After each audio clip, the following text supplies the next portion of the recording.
건국대학교 최정규라고 합니다.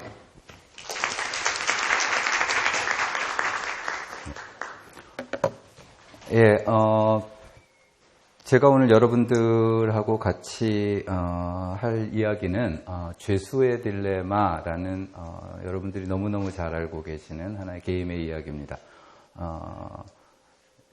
제가 어디서 죄수의 딜레마로 강의를 하겠다, 죄수의 딜레마로 어디서 논문을 쓴다, 혹은 죄수의 딜레마로 어디서 뭐 책을 쓴다, 그러면 저희 아들이 여러분들 나이 또래인데 뭐라 그러냐면 무슨 죄수의 딜레마가 곰국이냐 그렇게 얘기를 합니다. 그러니까 너무 우려먹는다라는 얘기인데 사실 뭐 저는 이 소재는 우리가 생각할수록 더 많은 고민거리를 던져주고 더 많은 할 얘기를 던져주는 소재라고 생각이 듭니다.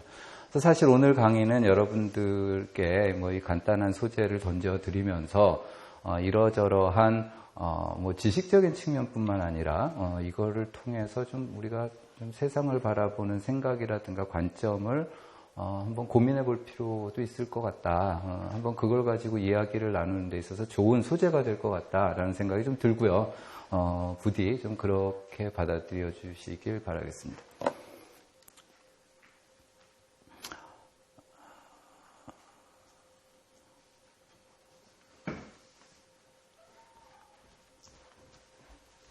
어느 쪽일까요? 요게 오른쪽. 오케이. 예. 뭐 너무나도 당연한 얘기부터 우리가 시작을 해보자면 인류의 그러니까 사실 우리 사회라는 건 협력이 없이는 존재할 수가 없습니다. 뭐 사실 협력은 어디서나 존재를 했을 거고 뭐 가까운 가정을 보고 봐도 우리가 어느 정도 우리는 협력을 하고 있고요. 뭐 학교, 뭐 더 큰 공동체, 국가, 경제 뭐 대부분에서 우리는 서로에게 의존하고 서로의 협력에 어느 정도 영향을 받고 살고 있습니다. 사실 뭐 협력이 언제나 존재한다라는 건 뭐 의심의 여지가 없는데 뭐 중요한 거는 이 협력이라는 게 어떤 메커니즘을 통해서 우리가 가능하게 됐는가 이런 걸 이제 우리가 한번 고민을 한번 해봐야 될 것 같아요. 그러니까 뭐 고민까지 갈 필요도 없겠지만 뭐 예를 들어서 어떤 경우에는 협력이라는 게 채찍과 강압에 의해서 이루어진 경우도 상당히 많아요. 뭐 자발적인 협력이 아니라 반드시 하게끔 만들고, 그러니까 개인의 선택의 결과가 아니라 강제와 뭐 이런 결과로 이제 어떤 협력이 이루어지기도 하고요. 어떤 경우에는 협력이라는 게 나는 사실 협력하고 있다고 생각하지 않는데 나는 사실 내가 돈 받고 내가 그 월급 받고 일하고 있다고 생각하는데 알게 모르게 내가 기울인 노력이 이 사회 누군가에게 또 어떤 베니핏을 전달해 주면서 그걸 이제 뭐 경제학에서는 보이지 않는 손이라고 얘기를 해왔죠. 그런 방식을 통해서 상대방에게 베니핏을 주고 나 또한 상대방의 그러한 일로부터 노력으로부터 알게 모르게 또 간접적으로 영향을 받게 되는 이런 식의 협력이 서로 주고받는 경우도 또 있습니다. 그러니까 시장이라는 메커니즘이 우리 협력을 가능하게 하고 또 일으키게 하고 뭐 이럴 수 있는 또 주된 메커니즘인 거죠. 뭐 사실 그렇게도 있지만 또 보다 더 직접적으로 나타나는 협력들도 사회에는 굉장히 많은 것 같아요. 뭐 예를 들어서 제가 대학 다닐 때의 얘기인데 1987년도에 시청 앞에 모였던 사람들이고 불과 몇 년 전에 광화문에 모였던 사람들이고 이것도 사실상 우리 사회가 조금씩 한 단계 변화해 나가는 데 있어서 사람들 간의 협력이라고 얘기하는 어떤 움직임들이 어느 정도 영향을 미쳤던 이런 하나의 사건들인 거죠. 뭐 맨 아래 있는 그림은 팬데믹 초기에 이제 도시들이 락다운을 하니까 그러니까 뭐 밖에를 못 나가는데 이럴 때일수록 이제 나이 드신 분들, 몸 아프신 분들 이런 분들은 되게 치명적인 거죠. 그래서 젊은이들이 동네에서 못 움직이시는 노인네들한테 지금 그러니까 팬데믹 초기인데, 그러니까 상당히 굉장히 위험했던 시기인데 점심을 나르는 그런 모습입니다. 어떻게든 하여간 협력은 존재하는데 협력이 어떤 방식을 통해서 존재하게 되는가가 여러 가지 차이가 있다고 얘기할 수 있을 것 같아요. 뭐 크게 보면 우리는 국가라는 방식이 하나의 협력을 가능하는 체계다라고도 얘기하기도 하고요. 또 한편으로는 또 많은 사람들은 시장이라는 메커니즘이 또 협력을 가능하게 하는 하나의 아주 중요한 메커니즘이다. 특히나 경제학자들은 그렇게 믿고 있는 거죠. 그러니까 예를 들어서 경제학자들은 사실상 협력이라는 게, 야, 난 너를 돕고 싶어. 너를 위해서 이러저러한 노력을 내가 기울이고 싶어. 라는 마음으로 생기는 협력도 있지만, 내가 나 좋은 일을 하는데, 알고 보면 결과적으로 누군가에게 협력을, 결과물을 전달할 수도 있는, 뭐 이런 알게 모르게 존재하고 있는 대규모의 협력 체계가 바로 시장이 만들어낸 협력 체계다라는 게 이제 경제학자들의 생각이기도 한 거죠. 혹은 뭐 우리가 방금 전에 본 것처럼 긴밀한 공동체나 소위 시민사회라고 얘기되는 방식의 어떤 것도 있습니다.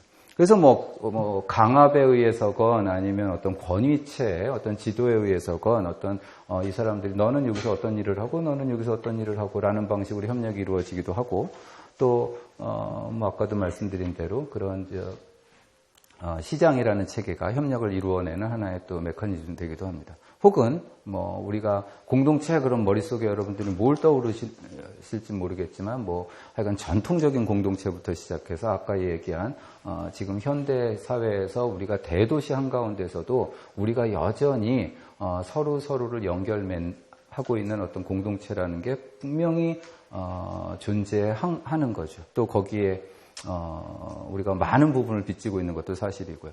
지금까지 많은 논의들이 사실상 우리가 뭐 경제학을 하는 사람들이 여기 굉장히 많이 계셔서 그럴 수도 있겠지만, 대부분의 우리가 협력을 어떻게 가능하게 할까라고 얘기할 때 뭐 우리뿐만이 아니라 근대적인 사고 자체가 그런데, 근대 사상 속에서 어떻게 협력이 가능하게 할까, 어떻게 사회의 질서를 이룰까라고 우리가 얘기할 때 대부분 머릿속에 들어가 있던 거는 그걸 국가 체제를 통해서 협력을 가능하게 할까, 아니면 시장 체제를 통해서 협력을 가능한 이 논의 속에서 사실상 우리가 방금 전에 얘기했던 공동체나 시민사회나 이런 부분은 사실상 상당 부분 비가시화되어 있는 측면이 분명히 있는 것이 사실인 것 같습니다. 사실 그래서 이런 문제를 바라보는 커다란 두 가지 시각이 있다라는 생각이 드는데, 하나가 이제 소위 우리한테 익숙해진 하나의 체계입니다. 그러니까 우리가 살고 있는 세계가 사실은 한 200~300년 전부터 우리는 근대라고 이름 붙여진 세대에 살고 있고, 그런 근대라는 사회 속에서 우리 사람들이 머릿속에 그리고 있는 이상형이라든가 그런 프로젝트들이라는 건 뭐냐면, 협력이 이루어지더라도 그 협력은 어떤 강제나 권위에 의해서 이루어져서는 안 되고, 그것은 자유로운 개인의 선택이어야 된다라는 것의 문제인 거죠. 뭐 예를 들어서 이런 생각을 하고 있다면, 과거의 공동체가 얼마만큼이나 우리의 협력을 가능하게 만들었을지는 모르겠지만, 사실 공동체라는 관계 속에서 나타나는 협력은 알게 모르게 되게 우리를 귀찮게 하고 간섭하고 우리를 또 강제하고 이런 권위로 우리를 누르려고 하고, 꼭 따라야 하고 따르지 않으면 참 나쁜 사람인 것처럼 손가락질하게 만들고, 뭐 이런 약간 숨막히는 이런 모습들이 아니라 좀 더 우리가 자유롭게 협력을 이야기하더라도 그러한 좀 측면 없이, 위계적인 측면 없이 좀 자유롭게 얘기할 수 있어야 되지 않겠냐라는 게 첫 번째. 두 번째, 사회가 협력에 의존하는 건 사실이고, 협력에 얼마만큼이나 사람들이 얼마만큼이나 협력을 할 것인가에 사회의 번영과 번성 혹은 뭐 경제 성장이라든가 이런 게 많이 의존하고 있는 건 분명 사실인데, 그렇다고 해서 사람들을 협력을 할 것을 뭔가 도덕적으로 설득시키고 뭔가를 계속 우리의 본성적인 측면을 계속 강조하고 이게 힘이 있을까라는 생각들을 사실 이런 생각 속에서는 하는 거죠.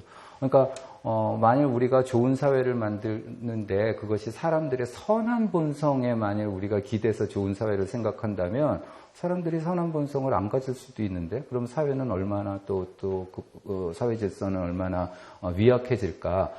적어도 우리가 그리는 멋있는 사회라고 한다면, 사람들이 어떠한 생각을 갖고 있든, 사람들이 어떠한 본성을 갖고 있든 그 안에 있는 사람들이 착하든 나쁘든 이런 사람들이 모여 살지만 이런 사람들의 각각의 본성에 의존하지 않고 체제가 잘 작동할 수 있으면 그게 제일 좋은 거 아니겠냐. 뭐 여러분들이 뭐 공부하시면서 들어보셨을 뭐 게리 베커의 그 라틴 키 티오렘이라든가 뭐 이런 모든 경제학자들의 생각이 담겨 있는 이 에피소드들에는 우리가 그런 본성 하나하나에 의존했을 때 우리가 얼마나 피곤해지고 얼마나 힘들고 하지만 그런 본성에 의존하지 않는 체제를 우리가 만들었을 때 그 체계가 얼마나 안정적이고 얼마나 효율적으로 돌아가는지를 우리가 얘기하는 얘기. 그러니까 사실 본성에 의존하지 않고 잘 협력을 그럼에도 불구하고 협력이 잘 이끌어지는 그런 체제를 만들고자 하는 게 또 하나의 꿈의 기본적인 내용입니다. 뭐 그런 속에서 시장이 그걸 더 잘할까, 국가가 더 잘할까라는 얘기가 주요시 됐던 거고, 공동체라는 건 약간 비가시화됐던 겁니다. 이런 얘기를 할 때, 다 그럴듯한데, 이런 얘기를 할 때 우리가 사실, 궁금하게 던져야 될 질문이라는 건 뭐냐면, 답해야 될 질문이라는 건 뭐냐면, 우리가 한 사회에, 이건 되게 중요한 질문일 것 같은데,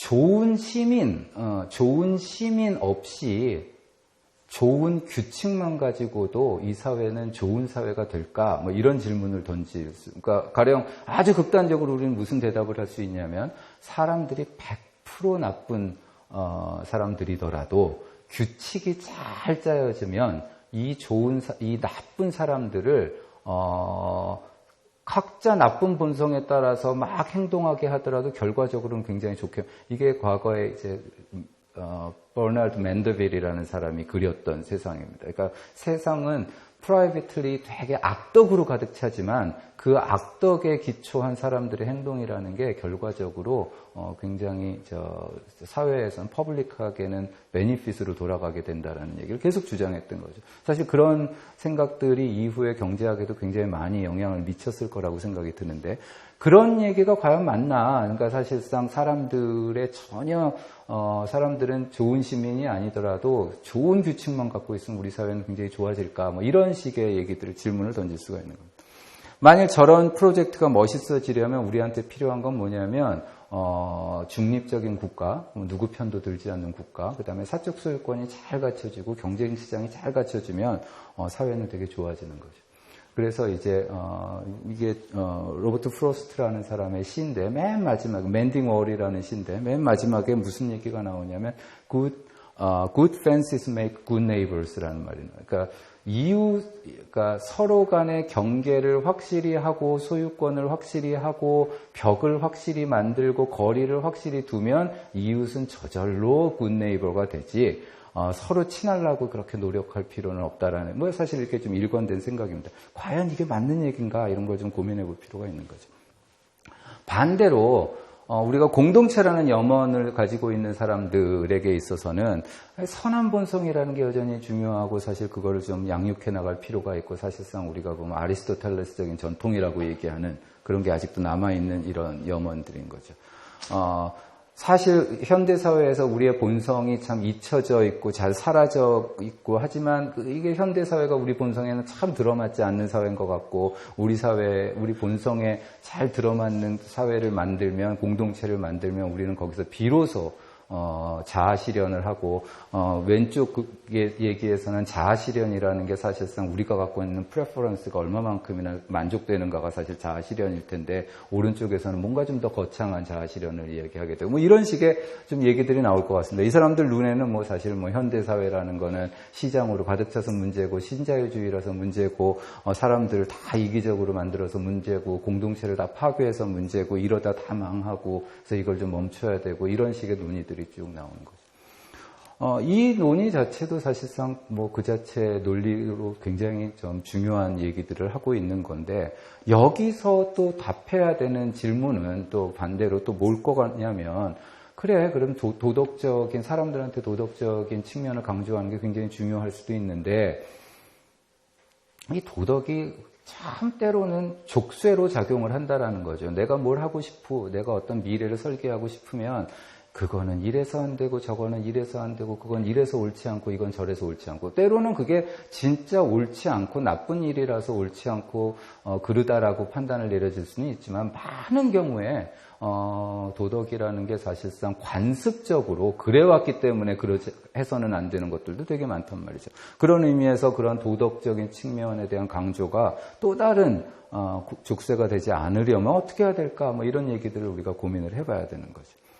그 다음에 이런 식으로 일어나는 협력이라는 게 좁은 테두리를 벗어날 수 있을까? 뭐 이런 것도 사실 고민일 거고, 그 다음에, 이건 뭐 프레드리 하이크가 했던 얘기인데, 근대 사회가 이렇게 거대 사회가 될 수 있고 위대한 사회가 될 수 있었던 건 우리가 가지고 있는 이타성이라는, 도덕 감정, 도덕적인 본능, 이타성이라는 도덕적인 본능을 우리가 과감하게 포기할 줄 알았기 때문에 그렇다라고 이제 얘기를 하는 거죠. 그러니까 이런 도덕의 기초에 따르면 우리는 아직까지도 200명, 300명 정도가 이제 모여서 사는 그런 사회 틀을 못 벗어났을 텐데 우리는 그 감정을 뛰어넘고 이거 뭔가 나를 중심으로 생각할 줄 알고 이렇기 때문에 우리가 좀 결과적으로 우리 사회가 이렇게 커질 수 있고 발전을 할 수 있게 됐다라는 생각인 거죠. 그렇다면 도덕 감정이 낡은 감정이 아니기 위해서는 어떻게 해야 되나? 뭐 이런 게 이제 고민이 되는 거죠. 뭐 이게 서론. 협력은 왜 힘들까? 여러분들, 대부분 저는, 여러분들이 다 경제학 공부를 하고 계시는 분들이 많다고 어스밍을 하고요. 이거는 게임 이론 101에 해당하는 얘기들을 쭉 한번 드려보겠습니다. 여러분들 잘 아시겠지만, 우리는 죄수의 딜레마라는 게임으로 이런 얘기를 많이 하고 있어요. 2명의 용의자가 중대한 범죄에 연루됐다는 혐의로 수감 중이고 빠르게 넘어가겠습니다. 경찰은 이 2명의 용의자가 범죄를 저질렀다는 심증은 갖고 있는데 물증이 없고 따라서 자백이 필요한 상황이고 그래서 이 사람들을 앞에다 놓고 자백을 얻어내기 위해서 다음과 같은 이야기를 한다라는 거죠. 중대한 범죄에 내 제안을 잘 들어봐라. 저 옆에 네 친구도 같은 제안 듣고 있으니까 그 사실 잘 알고 있고 그 다음에 끝까지 두 사람이 부인을 한다면 우리로선 증거가 없기 때문에 당신들을 더 이상 데리고 있을 수가 없지만 작년에 당신들이 가지고 저질렀던 아주 사소한 탈세 같은 혐의에 대한 증거는 우리가 갖고 있기 때문에 만약 끝까지 부인한다면 이거 가지고 당신들 1년씩 살게 할 거다. 근데 한 사람이라도 이거를 자백을 하면 우리는 그거를 가지고 5년형을 살게 만들 수 있는데 단 자백을 한 사람은 내가 용서해 주겠다. 그러니까 그 사람 다른 사람이 부인을 하고 있는데 한 사람만 자백하면 그 사람은 용서해 주고 끝까지 부인한 사람은 5년형에다가 괘씸죄 집어넣어서 한 7년 살게 하고 두 사람 다 자백을 했다. 그러면 이제 원래대로 이제 5년을 살게 하고 이런 식의 얘기를 이제 전달을 하는 거죠. 중요한 거 몇 가지를 드려보면 요런 게 이제 중요한 얘기들이죠. 하나 노트로 말씀을 드리자면 이 사람들이 실제로 이걸 저질렀는지 억울한 데 와 있는 건지 아니면 진짜 저질러서 와 있는 건지 이건 하나도 우리 논의에서 중요하지 않고요. 그 다음에 하나는 이게 이제 우리 그러니까 사실 앞으로의 논의에서도 좀 생각을 좀 해봐야 되는 문제인데 이 얘기를 할 때 당연한 전제 중에서 하나는 이 용의자들의 의사 결정을 이야기할 때 이 사람들은 오직 저기 나와 있는 숫자를 보고 의사 결정을 한다라는 거죠. 오로지 형량에만 관심을 갖고 지금 행동을 한다라는 게 이제 중요한 전제가 되는 겁니다. 둘 다 부인하면 이제 우리가 요쪽에 있는 어디죠? 요거를 어떻게 얘기하나? 요쪽에 있는 사람을 페이오프라고 생각을 하면 둘 다 부인하면 1년 살 거고 끝까지 부인하는데 상대방이 자백해버리면 자기는 7년 살 거고 상대방이 부인하는데 나 혼자 자백하면 곧바로 나갈 거고 둘 다 자백하면 5년 살 거고 우리는 뭘 잘 알고 있냐면 상대방이 부인을 할 때도 자백하는 게 유리하고 자백을 할 때도 자백하는 게 유리하고 그러니까 이제 자백을 할 거다. 이게 우리의 얘기입니다. 자, 어떤 선택을 내려야 하나, 중요하게는 형량을 극소화시키려면 어떠한 선택을 누려야 하나라는 질문에 대해서는, 상대방이 취할 수, 이게 이제 티피컬한 해법입니다. 상대방이 취할 수 있는 거는 자백 아니면, 부인 둘 중에서 하나다. 상대방이 자백으로 나온다면, 상대방이 부인으로 나온다면 내가 어떻게 하는 게 더 좋을까? 상대방이 자백으로 나왔는데 내가 자백을 하면, 어디 있나요? 자백을 했는데 내가 자백을 하면 5년을 살고요. 내가 부인을 하면 7년을 사니까, 이때는, 자백을 하는 게 유리하구나라는 결론을 얻을 거고요. 상대방이 만일 부인을 한다면, 내가 자백을 한다면 0년이고, 내가 부인을 하면 1년을 살아야 되니까, 이때도 자백하는 게 유리하고요. 그죠? 그래서 상대가, 이 말이 여기서 중요한 거잖아요. 그죠? 상대가 어떻게 나오든 상관없이, 나로서는 부인을 하는 것보다 자백하는 게 항상 더 낫고, 그런 의미에서 우리가 게임이론에서 쓴 터미놀로지에 따르면 부인한다는 전략은 자백한다는 전략에 의해서 strictly dominated 된다, 강지배된다 이렇게 얘기를 합니다. 그래서 do not confess가 이제 strictly dominated by confess라고 얘기를 하는 거죠. 그래서 용의자 1은 어떤 결론을 내렸냐면 방금 전처럼 상대가 어떻게 나오든 자백하는 게 중요하고 상대가 어떻게 나오든 용의자 2도 자백하는 게 유리하다는 결론을 얻었어요. 그럼 두 사람 다 자백을 선택할 거고 두 사람 다 5년을 선택할 거고요. 자, 봅시다. 여기에 보면 두 사람 모두 자신의 형량을 극소화시키기 위해서 노력했는데 두 사람 모두 자백하는 결과였고, 이건 교과서마다 나오는 얘기죠. 그래서 두 사람이 모두 끝까지 부인했더라면 1년씩만 살고 나왔을 텐데, 그게 가장 좋은 대안이었을 텐데, 가장 자기의 형량을 낮게 유지시키려고 노력했더니 5년을 살게 됐더라. 그런 의미에서 딜레마입니다. 그래서 이걸 좀 더 지네릭하게 얘기를 해보면, 개인들이 각자 이득을 위해서 행동을 했는데 그 결과가 비효율적이다. 그걸 보고 우리가 조정의 실패라고 얘기하고, 죄수의 딜레마는 그 조정의 실패 가장 대표적인 사례가 되는 거죠. 자, 몇 가지 이슈들이 사실 있는데요. 여기서 굳이 이 문제를 다루고자 하는 건 아니지만, 사실 이런 얘기를 하고 나면 사람들 사이에서는 이 얘기가 되게 많이 이런 얘기가 많이 진행이 됩니다. 오케이, 죄수의 딜레마에서 그럼 사람들이 이러저렇게 행동을 해서 둘 다 자백하면 부인하면 좋았을 것 같은데 둘 다 자백을 해서 이러저러한 결과가 나왔다. 누구를 비난해야 될까요? 여기서 그러니까 뭘 비난해야 될까요? 그러니까 예를 들어서 경제학을 안 하는 사람들이라면 이걸 보면서 뭐라 그러냐면, 거봐, 사람들이 자기만 알고 행동을 하니까 저렇게 나쁜 결과가 나왔잖아 라고 이야기를 할 거고요. 경제학자들이라면 그거 자체에서 문제를 삼으면 안 되는 거 아닌가? 사실상 문제는 저 페이오프 구조가 저렇게 된 게 문제 아닌가? 이렇게 생각을 할 거고, 따라서 이 문제를 해결하는 방법도 사람들로 하여금 뭔가 협력이 중요하고 뭔가 신뢰가 중요하고 이걸 강조하면서 이 문제를 해결해야 된다는 거에 방점을 찍는 사람들이 한편엔 있을지는 모르겠지만, 다른 한편에서는 사람들이 저렇게 행동하는 거는 우리가 뭐라 그럴 건 없고, 만일 여기서 좋은 결과를 얻고자 한다면 예를 들어서 게임을 좀 반복적으로 만든다거나 아니면 게임을 이러저러한 방식으로 만들어서 내가 제일 유리한 방향으로 선택을 해도 사람들이 알고 보니까 효율적인 결과를 나오게 되는, 아까 같은 얘기에서는 부인을 하는 그런 결과를 선택할 수 있게 만들어주는 어떤 메커니즘을 고안해야 되지 않겠냐, 이런 게 이제, 그러니까 누구를 비난할 거냐 혹은 무엇을 비난할 거냐, 뭐가 문제냐, 이 딜레마의 원천은 뭐냐, 우리가 갖고 있는 비효율성이 어디서 기인한 거냐, 그 기인의 원천을 사람들이 이러저러해서라고 찾을 거냐, 아니면 우리가 가지고 있는 메커니즘 자체가 이러저러해서라고 찾을 거냐, 이건 되게 중요한 접근법의 차이인 것 같습니다. 또 하나는 사람들이 이런 행동을 실제로 할 때 어떤 패턴을 보일 건지를 우리가 살펴보고, 그 다음에 이 지금 방금 우리가 전 슬라이드에서 본 것처럼 사람들이 실제로 이 게임을 하게 되면 우리는 사람들이 이러저러하게 행동한다면 결과가 이럴 거다라고 예측을 했는데, 실제로 사람들이 그런 행동을 안 하고, 뭐 예를 들어 저 경우에 상당히 많은 수가 부인을 하더라. 자백이라는 게 다미넌트한 스트레리즘에도 불구하고 부인을 하더라. 끝까지. 그러면 그건 뭘까?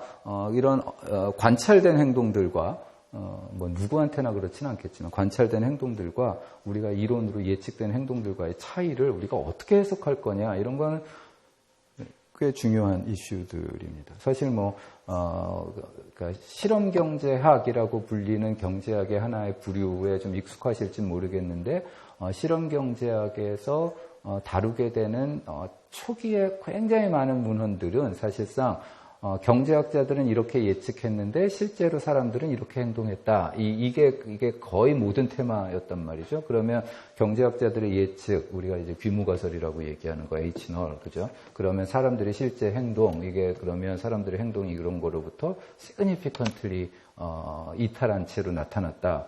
그렇다면 이 원인은 뭘까? 이걸 계속 규명하는 게 이제 초기 우리가 행동과학 혹은 실험경제학 문헌들을 보면 대부분이 이런 거라는 거예요. 사람들이 착각을 해서 그렇다. 뭐 사람들이 어떤 뭐 때문에 이렇다. 뭐 이 갭을 이으려는 여러 가지 설명 방식들이 있는데, 그것도 사실 우리가 되게 중요하게 다뤄야 되는 거긴 하죠.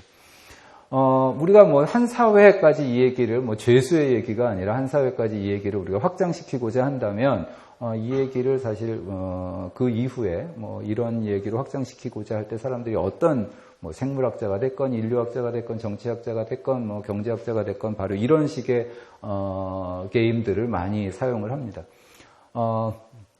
구조는 죄수의 딜레마를 그대로 닮아 있는데, 이름만 달라지고, 그러니까 상황만 다른 거죠. 예를 들어서 우리가 C라는 어떤 스트래티지하고 D라는 스트래티지가 있는데, 둘 중에서 C냐 D냐 중에서 우리가 하나를 선택을 해야 되는데, C라는 거를 선택을 하면 상대방한테 언제나 스몰 b만큼의 베니핏을 주는 행동이고요. 내가 C를 행동을 하면 그러느라고 나는 스몰 c만큼의 어떤 비용을 부담하는 거죠. 그러니까 내가 large C라는 전략, 협력이라는 전략을 선택을 하면 나는 스몰 c만큼 비용을 부담하고 상대방한테 스몰 b만큼의 베니핏을 건네주는 행동인 거죠. D라는 행동을 하면 아무것도 안 하는 겁니다. 그러면 이제 우리가 쉽게 얘기해서 D하고 D가 만나면 아무것도 안 하는 사람들 둘이 만났으니까 어떠한 베니핏도 어떠한 코스트도 발생하지 않을 거고, 내가 D를 했는데 상대방이 이제 large C를 선택을 했으면 나는 아무것도 안 했으니까 코스트 부과할 게 없는데, 부담할 게 없는데, 상대방이 C를 했으니까 나는 상대방으로부터 B만큼의 베니핏을 얻고요. 내가 C를 했는데 상대방이 D를 하면 상대방으로부터 받는 게 아무것도 없는데 나는 상대방한테 뭔가를 해주느라고 스몰 C만큼의 비용을 부담했고요. 둘 다 C 하는 사람끼리 만나면 상대방으로부터 B만큼 받고 상대방한테 뭘 줌으로써 마이너스 C만큼. 그러니까 여기서 B가 C보다 크고 C가 0보다 크면 어떤 일이 벌어지냐면 상대가 C 할 때 D 하는 게 유리하고 상대가 D 할 때 D 하는 게 유리하고, 아까 죄수의 딜레마 구조랑 똑같아요. 그러니까 모든 사람들이 그래서 D를 하게 되면 B, C가 0보다 크니까 이 결과는 비효율적이고, 그죠? 이게 너무너무 똑같은 얘기죠. C 선택하면 상대방한테 이거 얘기 드렸고요. D 선택하면 아무것도 안 하고요. 그렇게 되면 D가 우리가 얘기한 다미넌트한 스트래티지가 되는 거예요. 상대방이 어떻게 나오더라도 C 하는 것보다 D 하는 게 언제나 유리하게 됩니다. 그래서 모든 사람들이 D 하는 상태가 그러니까 DD라는 결과가 이제 강우월 전략 균형이다라고 우리가 얘기를 하고는 하죠. 그러니까 아까 죄수의 딜레마하고 똑같은 구조인 거죠. 혹은 이런 식의 우리가 실험들을 하기 위해서 이걸 좀 더 다수의 개인들이 참여하는 게임으로 확장하기도 합니다. 모든 사람한테 예를 들어서 실험을 하게 되면 이런 식의 텍스트들을 피실험자들한테 주는 거죠. 각자 모든 사람들이 예를 들어서 10개씩 자원을 가진 10명의 사람들로 이루어졌어요. 사람들은 자신이 갖고 있는 10단위의 자원을 개인 소비에 사용하든지 공공재 생산에 기여할 수가 있고요. 3만큼 공공재 생산에 기여하면 나머지 7만큼 내가 개인적인 사적 소비를 쓸 수 있는 거죠. 가정 1. 개인 소비로부터 얻게 되는 이득은 개인 소비에 배분한 자원 크기와 같다. 그러니까 나머지 7이 사적 소비에 사용되면 나는 얼마만큼 이득이냐면 7만큼. 그러니까 개인 소비에 10배분하면 10만큼 좋고 5배분하면 5만큼 좋고 뭐 이렇게 되는 거죠. 공공재 생산은 그럼 이제 그러니까 개인 소비와 공공재로 이제 나눈다고 그랬으니까 공공재 생산은 이제 어떻게 이루어지냐면 10명이 이제 각 사회가 이제 10명으로 이루어진 건데 10명이 각각 기여한 자원으로 뭐 내가 3개 기여하고 2개 기여하고 10개 기여하고 하나도 기여하지 않고 이거 다 합하면 그 기여액으로 공공재가 생산되는데 생산되는 공공재의 크기는 얼마만큼 공공재가 만들어지냐면 사람들이 기여한 거 다 합해서 곱하기 0.5 이게 생산함수입니다. 예. 사람들이 기여한 공공재에 기여한 자원들 다 더해서 0.5 곱하는 게 하면 되는 거죠.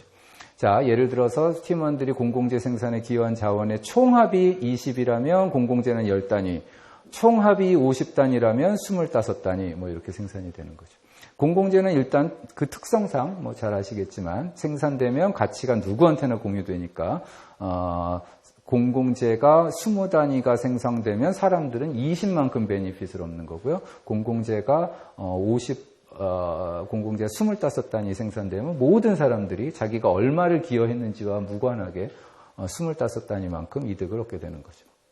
자, 그래서 뭐 우리가 페이오프 매트릭스를 그려보면 10개의 자원 중에서 X만큼을 공공재에 기여했으면 요만큼 사적 소비에 사용할 수 있으니까 요만큼 좋고 10명이 기여한 거 다 합해서 0.5 곱한 것만큼 좋고 그래서 이거 더한 게 이제 내 이득인 거죠. 뭐 너무 간단하게 그럼 X를 뭐로 하는 게 좋을까? 가만 생각을 해보면 X가 하나 늘어나면 여기 요 크기 마이너스 1만큼 감소하는데 여기서 X가 하나 늘어나면 요 크기 0.5만큼 증가하니까 X는 느리면 느릴수록 손해다라는 게 이제 사람들한테 알게 될 거고 사람들은 아까와 마찬가지의 논리를 해보면 다른 사람들이 어떤 결정을 했는지와 무관하게 양의 크기로 X값을 갖는 것보다 X를 0으로 갖는 게 언제나 더 우월한 거죠. 그래서 사람들이 어떻게 나오더라도 공공재에 기여하는 것보다 기여하지 않는 게 더 유리하다. 뭐 이런 걸 이제 우리가 알 수 있는 거죠.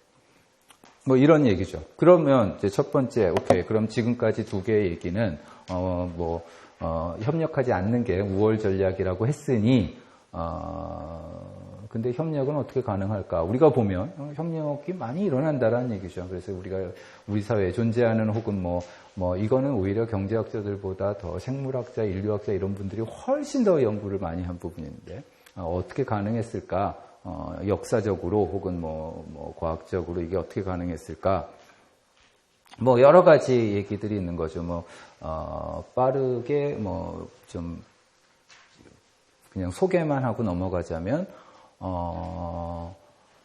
죄수의 딜레마 구조, 아까 도움주기 게임이라고 얘기하는 그 도움주기 게임, 죄수의 딜레마를 구조를 갖는 도움주기 게임을 하더라도 만일 그 첫 번째 그 게임이 되게 가까운 혈연 관계에 있는 개체들끼리 게임이 일어난다면 첫 번째, 그죠? 그러니까 생전 모르는 사람하고가 아니라 가까운 사람들, 내 가까운 친척, 혈연 관계가 가까운 사람들하고 그 게임이 일어난다면 또 두 번째 가정, 우리가 저 게임을 행위자의 관점에서 이득을 평가하지 않고 그 행위자 몸 안에 어딘가에 있는 유전자의 관점에서 이득을 평가한다면 그러면 유전자의 관점에서 보면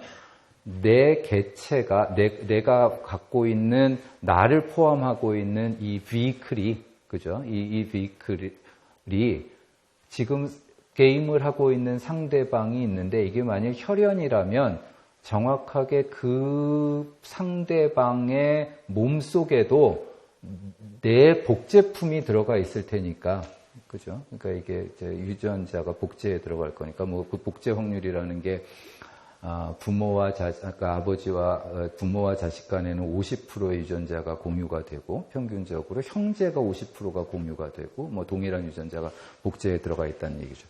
뭐 그렇다면 나는 내 비클로 하여금 상대를 돕게 함으로 인해서 그 유전적인 근친도라는 걸 계산을 하는데, 저기에 나와 동일한 복제품이 있을 확률, 그 확률 곱하기 베니핏만큼 바로 내가 이득을 보는 게 아닐까, 뭐 이런 논리입니다. 그래서 이 논리를 그대로, 그러니까 내가 만나게 될 대부분의 사람들이 나랑 긴밀한 혈연 관계에 있고, 그 다음에 그 사람들과 나와 갖고 있는 유전적인 근친도가 뭐 부모 자식 간의 저 R의 크기가 0.5고, 뭐 형제끼 사이에서 저 R의 크기가 0.5고, 뭐 이제 한 단계 넘어가면 0.25가 되고, 뭐 이런 이제 유전적 근친도라는 게 있을 텐데, 그래서 그게 있다면 우리는 이제 저 유전적 근친도가 충분히 높다면 나는, 그러니까 이 유전자의 관점에서는 나를 포함하고 있는 이 비클이 저 상대방을 돕도록 하는 게 나 유전자의 관점에서는 더 이득일 거다라는 결론을 우리가 쉽게 얻을 수 있습니다. 그걸 이제 우리가 kin selection이라고 얘기하고, 이 과정에서 뭐 굉장히 많은 연구들이 있었겠죠. 뭐 우리가 제일 잘 아는 하나의 소개서가 리처드 도킨스의 The Selfish Gene을 보면 이제 이런 얘기를 통해서 어떻게 인류 사회에서 혹은 동물들 사이에서 협력이 진화했는지를 이제 잘 설명을 해줍니다. 사회과학에서 더 유명한 어떤 일화들은 저 두 번째 가설인데요. reciprocity, 혹은 뭐 경제학자들이라면 게임의 반복이라고 받아들일 텐데, 뭐 협력의 해법이라는 건 너무 간단하다. 두 사람 다 자기 자신의 이득만 신경을 쓰더라도 이 두 사람 사이에 인터랙션이 좀 동일한 게임이 충분히 오래 반복되면 내가 저 사람 상대방한테 지금 도움을 안 주는 게 도움을 주는 것보다 유리할지는 모르겠지만, 지금 그게 내가 미래에 저 사람을 통해서 얻게 될 베니핏을 생각을 해본다면, 당장에는 도움을 안 주는 게 유리하겠지만 길게 보면 도움을 주고 미래에 도움을 받는 편이 훨씬 더 유리할 수도 있겠다라는 얘기죠.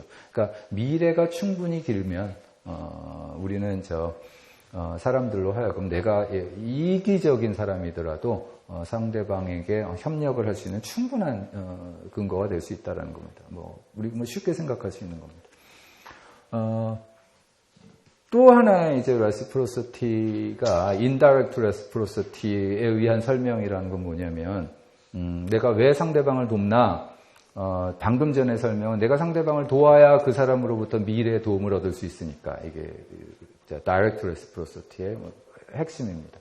그럼 이제 관건은 뭘 거냐면, 내가 상대방을 도움으로써 상대로부터 도움을 돌려받을 확률을 우리가 계산을 해서 이게 충분히 높다면 이제 그렇게 돕는 게 유리하겠죠. 요거는 상대방을 돕는 이유는 뭐냐면, 내가 상대방을 도움으로 인해서 나를 지켜보고 있는 이 많은 사람들이 나를 바라보면서 저 사람 괜찮은 사람이군, 저 사람은 나중에 내가 저 사람한테 좀 저 사람이 도움을 필요로 할 때 내가 도움을 좀 줄 필요가 있는 사람이군, 무슨 이유에 의해서건 내가 누군가를 돕는 걸 다른 사람이 보고 나를 미래에 도울 수 있을 때, 그러니까 내가 이 사람을 돕는 이유는 사회 누군가로부터, 이 행동이 사회 누군가로부터 나를 돕는 그런 행동을 불러일으킬 확률을 높이기 때문에, 이거 인다이렉트한 거죠. 다이렉트리 돌려받는 게 아니라 인다이렉트한 거죠. 이런 주장을 제일 깔끔하고 멋있게 한 사람이 사실상 아담 스미스라는 사람입니다. 아담 스미스의 도덕감정론이라는 책의 앞부분을 보면 사람들이 도덕적인 행위를 하는 중요한 이유는 뭐냐면, 태어나서부터 그 사람들은 도덕적인 사람이기 때문이 아니라 도덕이라는 게 사회적인 승인 절차라고 생각을 하는 거죠. 내가 어떤 행위를 하는데 나는 이제 사회에 사는 어떤 그 동료 시민들과 같이 사회를 살아야 되는 사람인 거 첫 번째. 혼자 로빈슨 크루소 같은 사람이 아니라 사회를 일구고 사는 일원인 거죠. 그러면 이 사람이 다른 사람으로부터 인정을 받는 게 굉장히 중요한데, 그 인정받는 하나의 메커니즘 중에 하나가 내가 하는 행동이 사람들로 하여금 올바른 행동이라는 승인을 받는, 그러니까 사회적 승인이라고 얘기하는 행위의 적정성을, 그게 이제 도덕의 원천이다라고 얘기를 하는데, 그게 딱 지금 얘기한 대로 내가 남을 도와주는 이유는 왜 남을 도와주냐면 상대방으로부터, 다른 사람들로부터 내 행동을 인정받기 위해서. 그 인정의 결과는 그래야 나중에 다른 사람들도 나를 이제 사업의 파트너로도 써줄 거고, 나를 내 어려울 때 도와주기도 할 거고, 뭐 기타 등등. 마지막 메커니즘은 뭐 이런 게 있으면 이제 계속 이제 사람들한테 협력을 하는 게 그렇게 안 남는 장사만은 아닌 거죠. 이렇게 생각을 해보면 이제 마지막 메커니즘은 뭐냐면, 사실상 이것도 참 재밌는 얘기를 할 수가 있는데, 사실 출발점, 그러니까 협력이 왜 어려운가? 방금 전에 본 것처럼 협력하지 않는 게, 그러니까 무임승차하는 게 다미넌트한 스트래티지니까, 그러니까 훨씬 더 유리하니까. 근데 협력은 왜 존재를 하나? 가만 보면 참 재밌는 게, 사람들한테는 상대방이 어떻게 나오든 개개인들은 협력하지 않음으로써 더 이득을 얻는데, 우리가 한 사회와 한 사회를 비교를 해보면 협력하는 사람이 많은 사회가 베니핏도 더 많은 거죠. 뭐 예를 들어서 아까 우리가 페이오프로 생각을 해보신다면, 여러분들이 지금 페이오프를 찾아보신다면, 서로 그러니까 디펙션을 해서 서로 돕지 않는 사회에서는 모든 사람들이 0을 얻는데, 그죠? 무슨 이유에서든 서로 돕는 사회에서는 C와 C가 만나면 모든 사람들이 B-C를 얻으면서 이게 크단 말이에요.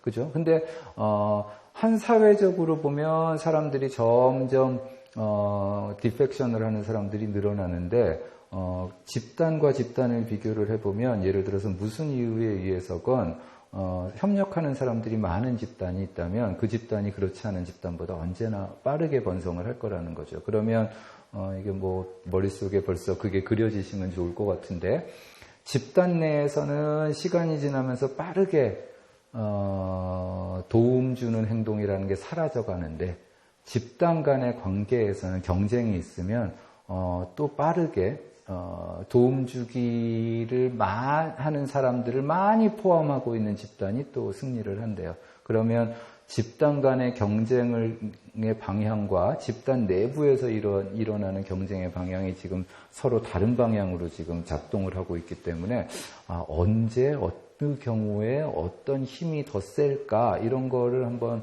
고민해 보는 것도 사실 수치적으로도 되게 재밌는 얘기일 수가 있어요. 사람들은 그러면 진짜 협력을 하나? observed pattern은 뭐냐?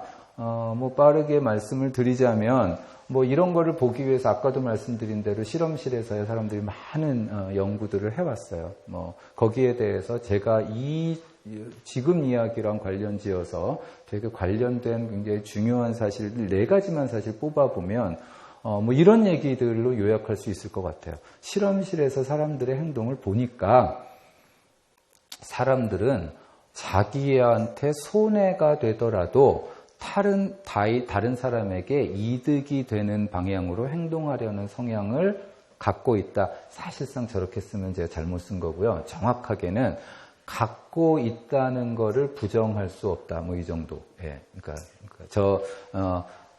누구나 그렇지는 않지만 사람들의 행동을 관찰을 해보니까 사람들은 자기의 일에만 신경 쓰고 타인의 일에 대해서는 신경을 하나도 안 쓴다라고 우리가 믿는다면 참 설명 못하는 일들이 실험실에서는 많이 벌어지더라. 뭐 그걸 요약해보면 저런 식으로 행동을 하는 성향이 종종 발견이 되더라. 두 번째, 사람들은 나뿐만이 아니라 다른 사람을 바라보면서도 그 사람이 사회적 규범으로부터 이탈하려는 어떤 행동 패턴을 보인다면 그들을 내 돈을 들여서라도, 내 비용을 들여서라도 그들의 행동을 징계하려고 하고요. 또 사회적 규범을 준수하는 사람들이 보인다, 모범적인 사람들이 보인다라고 한다면 아까 우리가 평판 메커니즘을 얘기한 것처럼 내 비용을 들더라도, 내 비용이 나한테 들더라도 그들을 포상하려는 성향을 갖는다라는 얘기죠. 세 번째, 사람들의 협력은, 근데 사실상 저는 제일 중요한 게 3번인 것 같은데요. 그러니까 너무너무 당연한 얘기인데, 이런 협력 연구의 결론 중에서 하나는 뭐냐면, 결국 협력이라는 거는 무조건적으로는 절대 나타날 수가 없고, 이러저러한 조건부를 통해서만 나타난다라는 결론인 거죠. 이론적으로도 아까 우리가 이러저러한 경우에 kin selection이 어떻고, direct reciprocity가 어떻고, indirect reciprocity가 어떻고, group selection이 어떻고, 이런 얘기를 했는데, 그 얘기에서 이제 그런 조건 하에서 언제 협력이 나타날 수 있는지를 보면 항상 이런 식인 거죠. 상대와 내가 갖고 있는 유전적 근친도가 얼마보다 크다면 협력을 하는 게 유리할 수 있다. 상대방과의 인터랙션이, 앞으로 미래의 인터랙션이 어느 정도 이상 지속될 거라고 내가 믿는다면 나는 그러니까 코어퍼레이션을 하는 게 좋겠다. 이런 식으로. 그러니까 혹은 이런 식일 뿐만이 아니라 더 나아가서 이러저러한, 그러니까 제가 여기서 주목하는 건 뭐냐면, 지금 그런 것도 중요하지만 사실 어떤 조건부가 중요하냐면, 지금 앞으로 보이게 되는 데서, 예를 들어서 우리가 사실 저런 게임을 하거나 우리가 앞으로 협력이 요구되는 어떤 행동을 할 때 내 목숨을 걸어야 되는 문제는 그렇게 인생에서 자주 생기지 않거든요. 그러니까 사실 우리한테 협력이 문제가 되면 그런 거죠. 예를 들어서 팀플을 해야 되는데 내가 오늘 밤 밤새서 정말 하드 캐리를 할 거냐 말 거냐, 이 정도의 문제가 굉장히 클 거라는 거죠. 우리가 일상생활에서. 그러면 그 정도의, 그러니까 그런 문제에 있어서 제일 중요한 건 뭐냐면, 나는 오케이, 그래, 나는 하드 캐리 한번 해보지 까짓 거 그거 뭐 있어, 한번 밤 한번 세보지 근데 다음번에는 나 말고 다른 애가 좀 해줬으면 좋겠어. 무슨 얘기냐면, 나 말고 다른 사람도 나와 같은 성향을 갖고 있다라는 게 확인이 되면 나는 그런 행동을 할 용의가 충분히 있는데, 가만 보니까 나만 쳐다보고 있다? 얘들이, 그거는 또 내 동기를 많이 훼손시키는 일인 거죠. 그러니까 조건부로 나타나는 거죠. 어떤 조건이 실현된다면 나는 협력할 용의가 있어. 어떤 조건 중에서 사실상 굉장히 중요한 조건이 뭐냐면, 상대방도 나와 같다면, 상대방도 나와 유사한 성향을 갖고 있다면, 이런 얘기일 것 같아요. 이런 얘기를 우리가 좀 확인을 할 수가 있습니다. 만일 그러면 상대방이 그런 식으로 조건부로 행동이 나타난다면, 상대방이 진짜 어떤 사람인지를 내가 모르잖아요. 그러니까 미리 상대방에 대한 기대를 하게 되는 거죠. 익스펙테이션을 형성을 하는 건데, 그 상대방에 대한 이 어떻게 행동할 것인가에 대한 기대가 나로 하여금 내가 협력을 발휘하는 게 만드는지 안 만드는지를 그러니까 결정하는 요인이 될 수도 있다라는 얘기입니다. 첫 번째 예는 이거는 아까 얘기한 공공재 게임이라는 거를 해보면, 사람들은 공공재 게임이라는 게 세팅 자체가, 아까 제가 말씀드린 공공 자원에 투자하고 이런 거예요. 게임 세팅 자체가 마찬가지로, 하나도 공공재에 기여하지 않는 게 우월 전략인 세팅이죠. 근데 그걸 실제로 사람들하고 해보면, 가지고 있는 자원의 40%에서 60% 정도를 언제나 사람들이 기부를 한단 말이죠. 이제 그런 증거들이 예외적으로 나타나는 게 아니라 되게 시스테마틱하게 우리가 관찰이 된단 말이에요. 그래서 이제 그런 걸 우리가 하나의 결론으로 가지고 오는 거죠. 사람들은 오케이, 누구나 그런 건 아니고 언제나 그런 건 아니겠지만 내가 손해를 보더라도 상대방한테 이득이 되는 행동을 종종 사람들이 한다라는 얘기입니다. 두 번째, 뭐 이것도 근데 내가 이렇게 했는데 나는 이제 공공재에 기여를 했는데 나 말고 우리 같은 조원 중에서 뭐 나는 이렇게 기부를 했는데 어떤 사람을 보니까 이거 완전 기부왕인 거예요, 공공재. 그러면 내 몫을 조금 포기하면서도 그 사람의 보수를 올려주기 위해서 그걸 우리가 리워드를 한다라고 얘기하는데, 보상을 한다고 얘기하는데, 충분히 그렇게 사람들이 하는 그렇게 행동들을 하더라는 거죠. 또 반대로 대부분의 사람들이 한 20개 중에서 한 10개 정도를 컨트리뷰션을 하는데, 어떤 사람을 봤더니 얘는 진짜 컨트리뷰션 하나도 안 하는 애가 나오는 거죠. 그러니까 그야말로 프리라이더들이 나오면 그냥 내 비용을 깎아서라도 그 사람의 비용을 낮출 수 있는 어떤 행동을 선택할 기회를 주면 사람들은 또 기꺼이 또 그렇게 한다는 거죠. 그러니까 규범으로부터 이탈하는 사람들한테는 내 비용을 들여서라도 그들을 징계하려고 하고, 또 반대 사람들한테 내 비용을 들여서라도 포상하려는 성향을 갖는다라는 게 뭐 여러 가지 나타나는 거죠. 자, 이제 중요한 얘기가 이제 이런 얘기들인데요. 뭐 이런 예를 들어서 내가 어떤 사람이 협력을 할 거냐 말 거냐가 다른 사람이 어떤 사람인가에 대해서 얼마나 의존을 하는가의 여부입니다.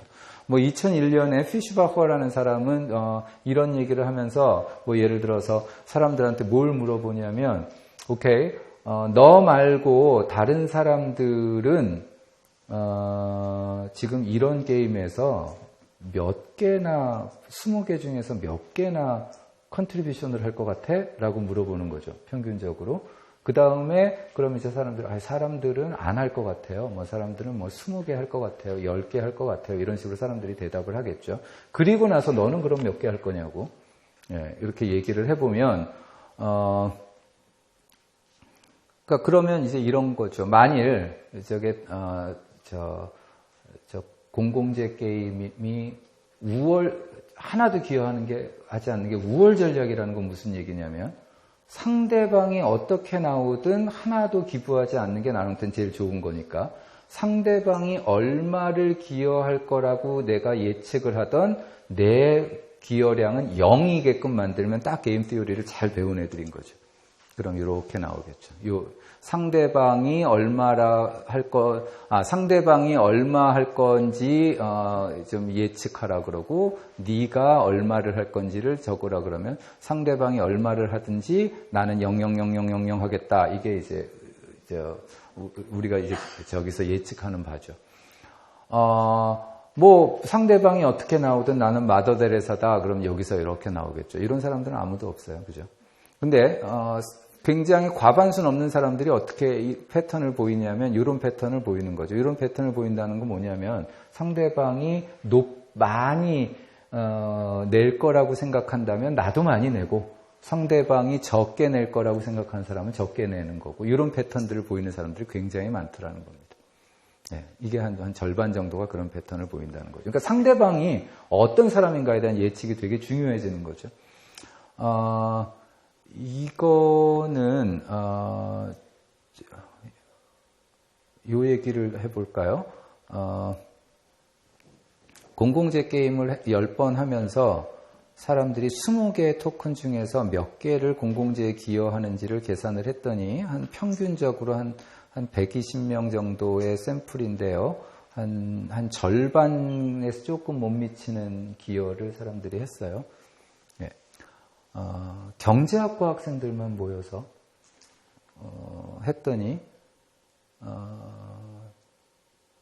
한 30% 정도만 기여를 하고 지나가면서 거의 completely free riding들을 해요. 그죠? 이거는 되게 또 티피컬한 겁니다. 그러니까 이거는 경제학과 학생들한테만 나타나는 현상인 거죠. 그러니까 경영학과 애들한테도 안 나타나고요. 농경제학과 학생들한테도 안 나타나고 경제학과 학생들한테만 나타나요. 그래서 뭐 그러니까 이거는 되게 이코노미스트 프리라이딩이라는 피노미넌은 굉장히 잘 알려진 거예요. 그러니까 특히나 그래서 뭐 예를 들어서 아니 뭐 심각하게 뭐 쥐보 같은 아티클, 그러니까 저널에는 한 수십 년 전에 그러니까 이런 결과를 두고 경제학 전공자들이 보이는 태도에 이런 소위 일관성, 다른 전공자들과의 다른 일관성의 원인이 뭐 있는지에 대한 아주 심각한 학술 논문들도 많아요. 뭐 배우는 게 그래서 그렇다, 뭐 그런 애들이 온다, 뭐 여러 가지 얘기들이 거기 많습니다. 뭐 제 관심 있으시면 보시면 좋을 것 같아요. 근데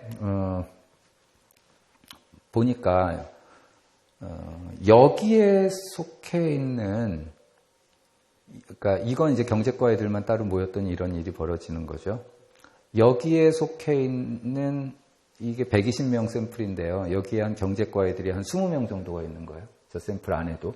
그럼 얘네들은 그럼 어떻게 행동하나를 뽑아봤더니 이건 경제과 애들끼리 모여 있을 때 얘네들의 행동. 여기서 다른 과 애들하고 같이 상호작용을 하는 20명의 경제과 애들의 행동. 이게 많이 다른 거죠. 근데 다른데 재밌는 거는 출발점은 되게 비슷해요. 그죠? 근데 이런 건 출발점이 비슷하다라는 건 뭐냐면 아까 우리가 조건부 상대방이 어떤 사람들일까, 상대방이 얼마나 기여를 할까가 내 기여에 영향을 미친다면 이 게임을 처음 할 때는 상대방이 어떤 사람들인가에 대한 우리가 기초적인 자료가 없잖아요. 그러니까 상대방은 이런 사람일 거다라고 이제 얘기를 하는 거죠.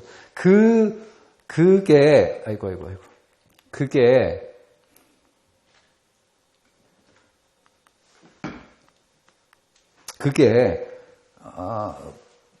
비전공자들에 비해서는 상당히 낮은 것 같아요. 그러니까 상대방은 프리라이딩을 하는 사람이다라는 생각들을 많이 하고, 그게 나로 하여금 프리라이딩을 하는 사람들을 많이 만들어주는 요인이 된 거는 분명한 것 같아요. 근데 게임이 진행이 되면서 상대방들이 실제로 어떻게 행동하는지를 관찰하게 되면 여기서는 자기들끼리 모여있기 때문에 내내 똑같은 걸 관찰을 했겠지만 여기서는 그렇지 않은 사람들을 계속 관찰을 하다 보면 내가 갖고 있는 빌리프를 계속 업데이팅을 할 기회가 생기는 거죠.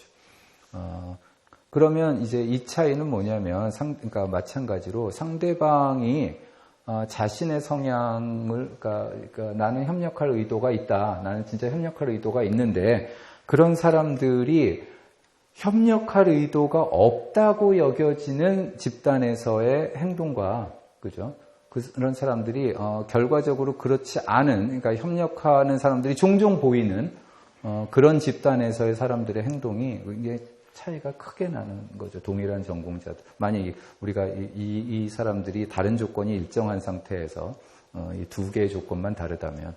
그래서 우리는 어떤 사람의 행동이 협력적으로 나타나는데 그게 조건부로 나타난다라는 거는 참 우리가 인간 사회에서 협력을 다루는 되게 중요한 요인 중에서 하나인 것 같다는 생각이 듭니다. 그래서 이제 기대가 중요하다라는 얘기고요. 자, 근데 그러면 협력은 왜 힘든가? 한 5분 정도 하면 될 것 같은데, 제가 한 두 페이지 더 집어넣은 얘기인데요. 요새 대학들에서 면담들을 이제 항상 하게 돼요. 그러니까 지도교수와 이제 학생들하고 여러분들도 이제 그런 경험들이 많을 텐데. 그럼 이제 굉장히 어색하죠. 그러니까 서로 아이스 브레이킹을 좀 해야 되고 서로가 서로에 대해서 관심은 1도 없고 그럼 이제 몇 뻔한 질문을 던집니다. 한 학기 다녀보니까 신입생들한테 한 학기 다녀보니까 뭐가 좋았습니까?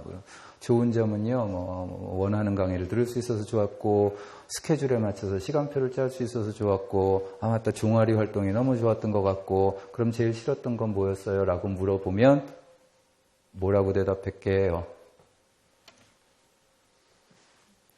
대답 한번 해보세요. 뭐라고 대답했을 것 같으세요? 실장님 뭐라고 대답했을 것 같으세요? 학생들이 1년을 다녀보면서 신입생들이 제일 대학생활에서 싫은 게 뭘 것 같아요? 예, 맞아요. 네, 팀플이 제일 싫어요. 애들은. 네. 그러니까 팀플이 뭔지는 아시죠? 아까 말씀하셨어요. 예, 이 팀플을 제일 학생들은 그러니까 두려워, 정확하게 표현하면 두려워하는 것 같아요. 뭘 두려워하냐? 뭐 여러 가지 두려워하는 게 좀 있어요. 그러니까 랜덤하게 교수가 조를 짜줬는데 우리 조가 되게 happen to be 되게 안 좋은 조일 가능성. 두 번째 그것도 중요한데 더 중요한 거는 내가 아까 얘기한 대로 내가 밤새고 내가 애들을 끌어오고 나 혼자 한 70% 쓰고 저 선배는 전혀 그럴 것 같지 않아 보이고 이게 정말 싫은 거 같아요. 웃긴 게 교수들이나 뭐 이거 사실 이거 고등학교 때부터 많이 해오셨을 텐데 수행평가나 교수들이나 선생님들이나 이런 걸 내주는 이유 속에는 뭐 채점하기가 쉽다 이런 것도 분명히 있을지는 모르겠지만 내주는 이유 속에서 하나는 이 속에서 협력 배우고 이 속에서 리더십 배우고 이 속에서 갈등 해결 능력 배우고 그러니까 이 속에서 함께 공동체적으로 협력함으로써 이러저러한 좋은 결과가 나오는 거를 배웠으면 하는 입장에서 내주는데 정작 사람들은 진짜 협력을 안 하는구나. 사람들은 이거를 배우고 만다라는 거죠. 근데 사실 이 두려움의 가장 커다란 원인도 뭐냐면 사실상 실제 그 사람들의 그러니까 두 가지가 있는 것 같아요. 실제 저 사람들이 악명 높은 사람들이 있을 거고요. 뭐 그런 사람들도 있는데 나는 다른 사람들이 열심히 한다면 나도 열심히 할 각오가 되어 있는데 다른 사람이 열심히 할 것 같지 않은 거예요. 이런 사람들 4명이 모여 있으면 결과는 어떨 것 같냐면 열심히 안 하는 거로 결과가 나오겠지. 왜냐하면 상대방은 안 할 거라고 생각하는 사람들이 모이니까. 이게 제일 나쁜 결과인 거죠. 그러니까 때로는 협력의 실패가 이렇게 상대방에 대한 기대의 실패? 그죠? 상대방에 대한. 근데 사실 알고 보면 조금만이라도 소통이 있었더라면 서로 간의 기대가 충족이 되고 이러면서 이 부분이 잘 해결됐을 텐데 그 소통이 안 되는 바람에 내가 애초에 갖고 있었던 기대 자체가 끝까지 갖고 모든 사람들이 다 그게 이제 아까 본 경제학과 학생들끼리 모여서 공공재 게임을 할 때의 결과와 마찬가지인 거예요. 상대방은 이기적이라고 생각하는데 보니까 다들 눈치 보느라고 아무것도 안 해. 그러니까 내 결과적으로는 사람들은 공동에 대해서 관심이 없구나 라는 내 생각을 계속 확증을 시켜주는 거죠. 그 과정이 진행되면서. 이게 참 가슴 아픈 동학인 거고 그런 것 같아요. 또 협력이 잘 이루어지지 않는 하나의 왜 어려운지에 대한 하나의 추가적인 얘기는 뭐냐면 이게 제 개인적인 고민인데요. 제가 이제 아까 말씀을 하셨듯이 굉장히 오래전에 쓴 책인데요. 저 책을 하나 썼어요. 그래서 비슷하게 이제 강의를 하는데 때로는 학생들을 대상으로 강의를 하기도 하지만 때로는 기업체에서도 강의를 하는 경우가 종종 있어요. 대중 강의를 이렇게 하다 보면 이렇게 앉아 계신 분들 중에서도 이제 기업체에 계시거나 학교에 계시는 선생님들도 있고 찾아와서 정말 감명 깊게 책을 읽었고 이런 말씀을 하시면서 뭐를 궁금해 하시냐면 그러니까 이게 그 책 자체가 협력이라는 걸 되게 강조를 하니까 이제 그런 얘기를 많이 해요. 이런 거 굉장히 숱하게 많이 들으셨을 얘기일 것 같은데 젊은 사람들이 예전만큼 협력적이지 않다. 공동체 의식이 없다. 맞춰야 되는 시간에 일이 산더미 같이 쌓여도 그냥 곧바로 퇴근해버리더라. 이기적으로 자기만 생각하는 것 같다.